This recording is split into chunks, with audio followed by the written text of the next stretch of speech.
Yes, it's time for the real trucking crimes of Kurri Kurri. The heavy vehicle prosecutor appeared when Kurri Kurri Local Court sat on the 14th of May 2025. So there were trucking cases where we in the public gallery got to learn more about trucks. This episode is about axles and spreading the load. On this day there were a few cases with incorrect placement of the load. They haven't overloaded the truck, they were still within the correct tonnage, meaning what they were doing wasn't to gain commercial advantage. Rather, the load was too far forward with space at the end of the trailer, meaning some axles had weight on them and others not so much. If the load was spread across the axles, there would not be a case.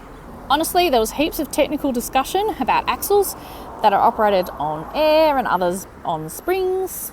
And then there's this axle monitoring device that takes the guesswork out of what load is on what axle. As I said, there was a number of cases on this day. Some big companies where the company was the defendant, so there was company representatives who sat in the defendant's chair, but also small businesses with only one truck. There was lots of discussion about procedures. I'm convinced this heavy vehicle prosecutor has a double degree in law and trucks. In the end, some were convicted while some were placed on conditional release orders without conviction. Some were fined while others left without penalty. All were ordered to pay professional costs to the heavy vehicle regulator. Beware, miscalculation of loads on axles may result in a case here at Kurri Kurri Local Court.